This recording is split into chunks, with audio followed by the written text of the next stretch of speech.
নমস্কার বন্ধুরা, আমি রুমেলা। রুমিজ টেস্ট অ্যান্ড ট্রাভেলসে সকলকে অনেক অনেক স্বাগত। আজকের রেসিপি চিলি সোয়া। অনেকদিন ধরেই অনেক বন্ধু রিকোয়েস্ট করছে চিলি সোয়ার রেসিপিটা দেখাতে, সেটা নিয়ে আজকে তোমাদের মাঝে চলে এসেছি। প্রথমে গরম জলটা নিয়ে তার মধ্যে সামান্য একটু লবণ দিয়ে সয়াবিনগুলো এর মধ্যে একটু ফুটিয়ে নেব। আর সয়াবিনগুলো কিন্তু আমি বড়টা ব্যবহার করেছি, মিনি সোয়া চাংটা ব্যবহার করিনি। তোমরা চাইলে মিনি সোয়া চাংটাও ব্যবহার করতে পারো, কিন্তু আমার মনে হয় চিলি সোয়া রেসিপিটাতে বড় সোয়া ব্যবহার করাই কিন্তু ভালো, দেখতেও ভালো লাগে আর খেতে তো ভালো লাগবেই। সেটা রান্নাটার উপর ডিপেন্ড করছে। বেশ একটুখানি ফুটে গেলে তার উপর আরও খানিকটা জল দিয়ে 10 থেকে 12 মিনিট ফুটে যাওয়ার পরেও গ্যাস অফ করে রেখে দিতে হবে। সয়াবিনগুলো ভালো করে সেদ্ধ হয়ে গেলে জল নিকড়ে ভেতর থেকে যতটা পরিমাণ জল বার করা যায় সেটা হাত দিয়ে চিপে বের করে এবার ম্যারিনেট করে দিতে হবে। আদা রসুন বাটা, tomato sauce, chilli sauce, dark soya sauce. তোমাদের কাছে যদি লাইট সোয়া সস থাকে তো সেটাও তোমরা ব্যবহার করতে পারো। আর এই টমেটো সসের কালারটা দেখছো একটু ডার্ক কম, অতটাও ডার্ক নয়। এটা কিন্তু আমি বাড়িতে তৈরি করেছি এবং রান্নায় ব্যবহারের জন্য এই টমেটো সসটাই আমি ব্যবহার করি। তো সেটা কিভাবে বানাই সেটা আমি পরের কোনো ভিডিওতে তোমাদের দেখিয়ে দেবো। আদা রসুন বাটা, টমেটো সস, চিলি সস আর ডার্ক সোয়া সস দিয়ে ভালো করে সয়াবিনগুলোকে মেখে নিলাম। এই মেখে নেওয়ার পর কিন্তু আমি একটু কর্নফ্লাওয়ার দিয়ে নেবো। কর্নফ্লাওয়ার দিয়ে ভালো করে এর মধ্যে সমস্তটা দিয়ে মাখিয়ে নেব।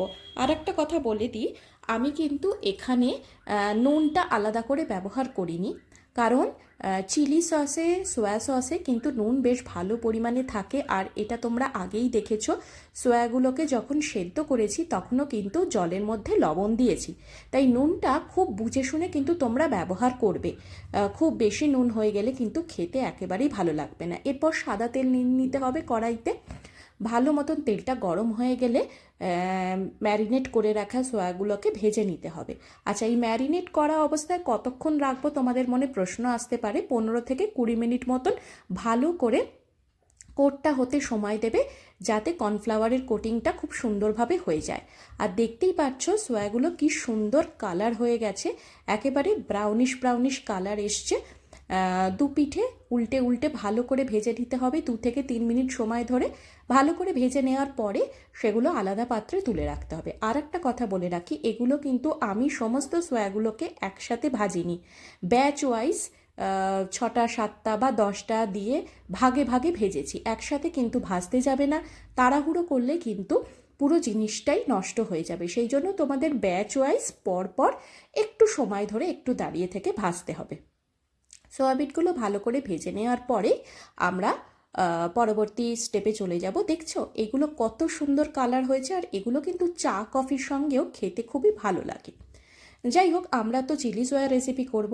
চলে যাই পরের স্টেপে। সাদা তেলের মধ্যেই আদা আর রসুন কুচি নিয়ে নিয়েছি। আদা আর রসুন কুচিটা ভালো করে ভাজা ভাজা হয়ে যাবে। তার পরেই আমরা নেব পেঁয়াজ আর ক্যাপসিকাম কিউব করে কাটা। আচ্ছা, ক্যাপসিকাম আমি এখানে অনলি গ্রিন ক্যাপসিকাম ব্যবহার করেছি। তোমরা চাইলে এর সঙ্গে রেড ক্যাপসিকাম কিংবা ইয়েলো ক্যাপসিকামও ব্যবহার করতে পারো। যেহেতু এটা ইন্দো চাইনিজ রেসিপি, তাই ক্যাপসিকাম তো তোমাদের দিতেই হবে। আর যত কালারিং ক্যাপসিকাম হয় তত সেটা দেখতে আরও অ্যাট্রাকটিভ হয়ে ওঠে।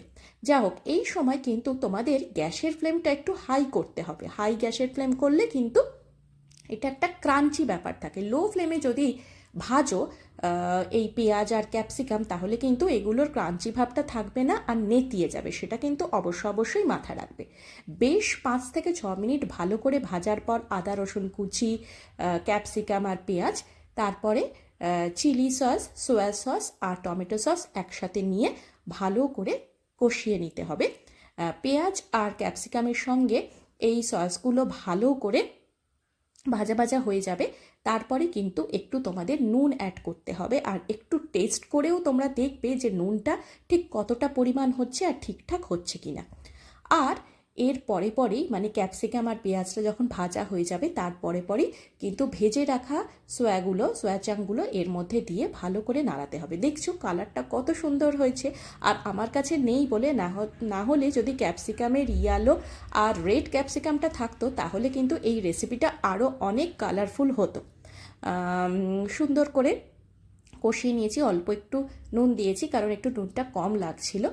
এরপরে কিন্তু যদি কড়াইয়ের তলার দিকটা নাড়তে নাড়তে লেগে যায়, অল্প একটু জল ব্যবহার করবে।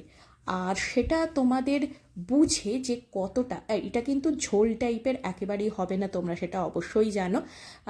আমাদের চিলি চিকেন যেরকম বা গোবি মাঞ্চুরিয়ান যেরকম করে থাকি, একটু গ্রেভি টাইপের হবে, সেই জন্য কর্নফ্লাওয়ার অল্প একটু জলে গুলে দিয়ে দিতে হবে। কর্নফ্লাওয়ারটা কতটা নেবে বা কতটা করবে সেটা কিন্তু সম্পূর্ণভাবে কতটা কারি করছো, কতটা রেসিপি করছো, কতটা সোয়া চাং নিয়েছো তার উপর ডিপেন্ড করছে। দেখতেই পাচ্ছ কত সুন্দর কালারিং আর একেবারে জুসি হয়েছে, রেস্টুরেন্টের মতো। খুব সোজা ইজি রেসিপি, একটু কাই হয়ে গেলেই গরম গরম পরিবেশন করতে পারো ভাত, রুটি, পরোটা যে কোনো কিছুর সঙ্গে। কত সহজে ঘরে থাকা উপকরণগুলো দিয়ে বানিয়ে নিয়ে যায় চিলি সোয়া, দেখতেই পেলে। তাহলে like, share, subscribe my channel Rumi's taste and travels. আর যারা ফেসবুক থেকে দেখছো অবশ্যই পেজটাকে ফলো করে নিও।